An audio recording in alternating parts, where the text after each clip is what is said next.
ចៅក្រមគឺជាអ្នករងយុត្តិធម៌ឲ្យមនុស្សនៅលើសង្គមនៅវិស័យណាបងសំបីតែពុទ្ធសាសនាក៏មានព្រះពុទ្ធលោកតែងតាំងឲ្យមានចៅក្រមសម្រាប់វិនិច្ឆ័យទោសចំនួនកើតឡើងនៅក្នុងសង្គមសង្ឃក៏យុត្តិធម៌តែបើពុទ្ធសាសនាព្រះពុទ្ធលោកហាមដាច់បើសិស្សមានទំនួលឆ្លោះទៅតែនេះមិនអោយលោកគ្រូធ្វើវិន័យអូចៅក្រមកាត់ក្តីទៅហាមដែរពីព្រោះព្រះអង្គជ្រាបថាគ្រូនឹងសិស្សតើអោយលោកគ្រូធ្វើវិន័យទៅចៅក្រមគេប្រកាសជាលំអៀងហើយប្រកាសជាជួយសិស្សឯងត្រូវខុសមិនក៏ជួយដែរដើម្បីឲ្យរួចព្រះពុទ្ធហាមដាច់ទាំងអស់គ្នាគិតមើលបញ្ញារបស់ព្រះពុទ្ធណា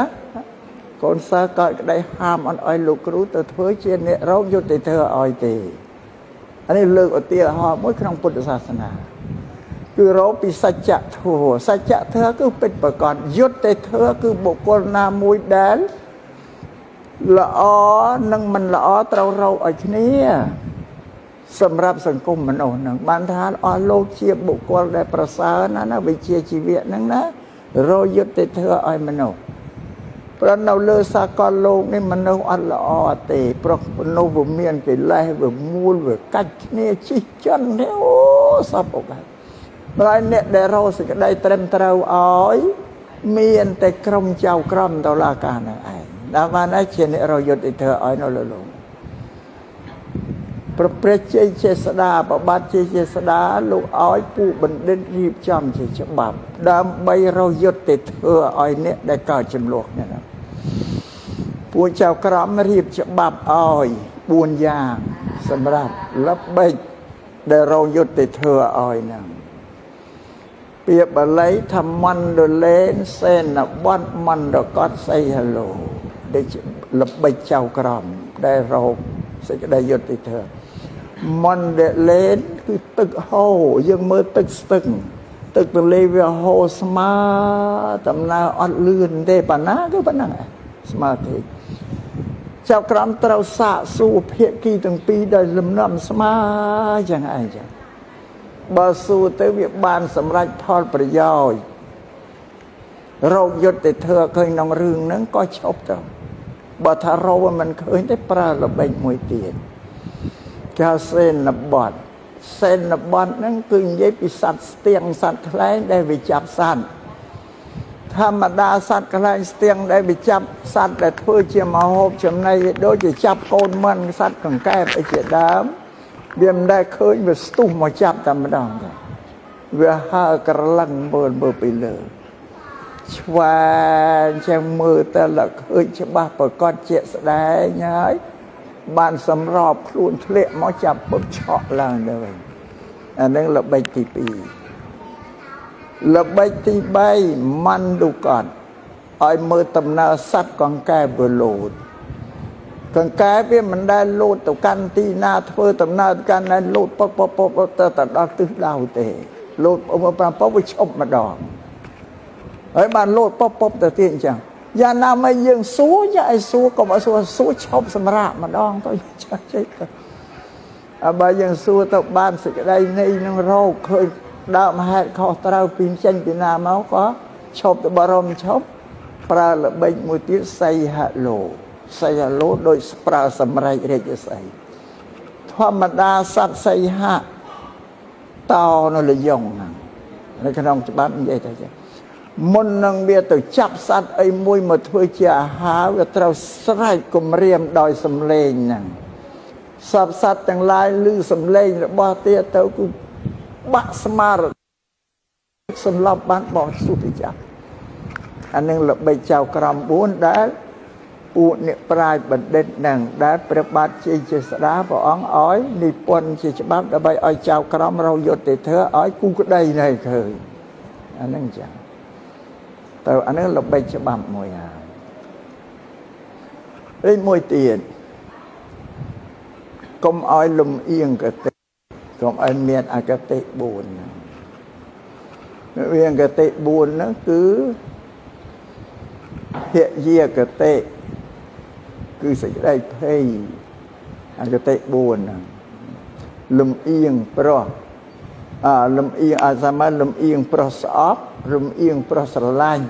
រំអៀងប្រុសខ្លាចរំអៀងប្រុសខ្លួនឯងល្ងងអានឹងអត់ឲ្យលំអៀងតែធ្វើម៉េចឲ្យត្រង់រកសច្ចៈធ្វើឲ្យមនុស្សអត់មានលំអៀងទៅលើអីទេ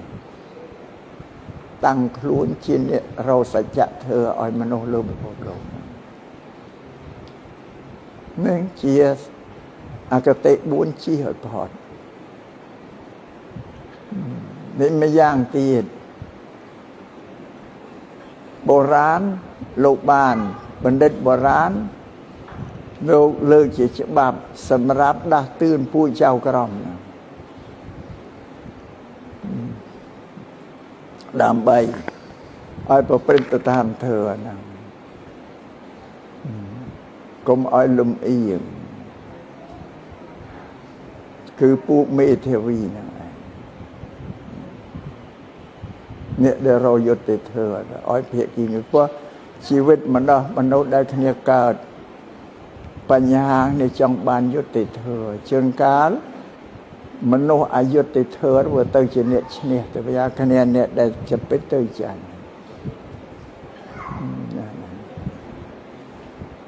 បុរាណថាដាស់តឿននារី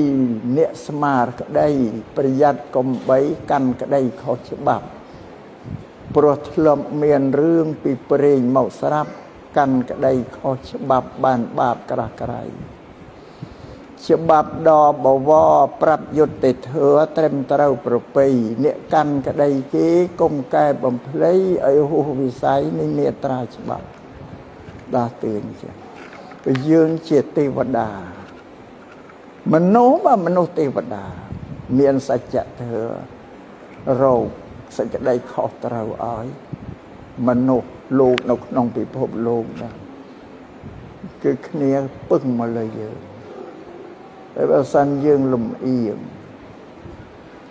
នៅជួនកាលថាអ្នកកំហុសហ្នឹងមកទាក់ទងយើងដើម្បីធ្វើម៉េចបានឈ្នះដើម្បីជូនរង្វាន់លាភសក្ការៈបើអញ្ចឹងជីវិតរបស់យើងអត់មានន័យអីទេមានន័យអីទេសំជំរាបអញ្ចឹង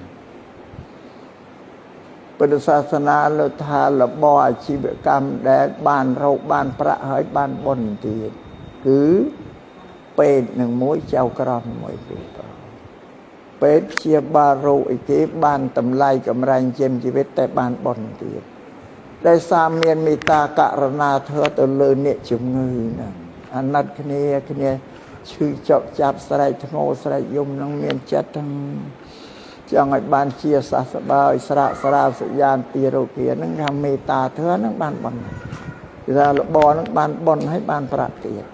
ពុទ្ធលោកសំដែងចឹងព្រះសម្មាសម្ពុទ្ធលោកសំដែងថាណដ្ឋិព្យាធិសមារយោនៅលើលោកនេះគ្មានសត្រូវអ្វីដែលកាចស្មើនឹងជំងឺនឹងទេអាជំងឺនឹងកាចវាអស្ចារ្យអាណិតអាសូរនឹងវាបុកវាបែនវាធំវាត្រៀកស្រែកយោយាយយ៉ាងនេះណា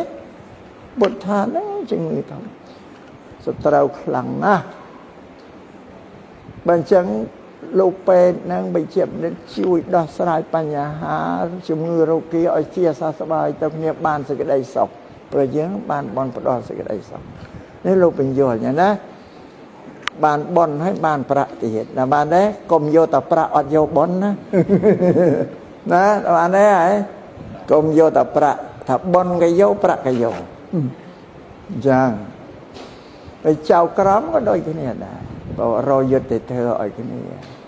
ចឹងការគ្នាម្ចាស់ទ្រព្យសោះវាទៅជាចាញ់គេវិញអាចោដែលមកប្លន់ទៅជាឈ្នះដោយសារណាដោយសារចៅក្រមហ្នឹងឯងអាត្មាសូមឲ្យលោកទាំងអស់ធ្វើម៉េចជាបុគ្គលដ៏ប្រសើរបំផុតជាទេវតារបស់មនុស្សតាមបានទេឯទេវតារបស់មនុស្សបើលោករកសច្ចៈធ្វើឲ្យភាគីទាំងពីរបានគឺសង្គមយើងស្អាតបរិលោកក៏បានបន់ដែរតាមបានទេរកសេចក្តីពិតសច្ចៈធ្វើហ្នឹងនេះសំផ្ដាំបប៉ុណ្ណាព្រមមនុស្សដែលមានបញ្ហាចំនួនឈើប្រកែកគឺនឹងហើយអ្នករយុទ្ធធ្វើឲ្យបងអញ្ចឹងបានតែធ្វើម៉េចយកប្រាក់ផងយកបន់ផងកុំយកតែប្រាក់ណាបានទេ យកថាប្រាក់ក៏យកតែយកតែប្រាក់អត់រួចខ្លួនទេណាតើប្រាប់អើបងថាណាអ្នកកាន់ក្តីគេនឹងមេធាវីហ្នឹងត្រូវឲ្យមានយុត្តិធម៌ក្នុងហ្នឹងរោសច្ចៈប្រមនុស្សគ្នាពឹងលើយើងហើយជាទេវតាដូចជាទេវតាមួយដល់សេចក្តីសុខឲ្យរាជអាត្មាបានជំរាបឲ្យអស់លោកទាំងអស់ក៏ដឹងដែរឥឡូវកំពុងប្រទេសយើងកំពុងតែផ្លាស់ប្ដូរប្រែប្រួលប្រព័ន្ធនៃអ្នកដឹកនាំហើយអ្នកសត្វថ្ងៃនេះសត្វតែប្រហែលគ្នាខុសគ្នាទាំងអស់ហើយសត្វតែជាបញ្ញវន្តទៀតមានសមត្ថភាពគ្រប់ដឹងគ្រប់យល់អនុបញ្ញយ៉ាងទៅមិនសង្គ្រោះប្រទេសជាតិរបស់ព្រះយើងធ្វើរោសេចក្តីត្រឹមត្រូវល្អដើម្បីផ្ដល់សេចក្តីដល់ប្រជាពលរដ្ឋរបស់ព្រះយើងរួមអស់គ្នា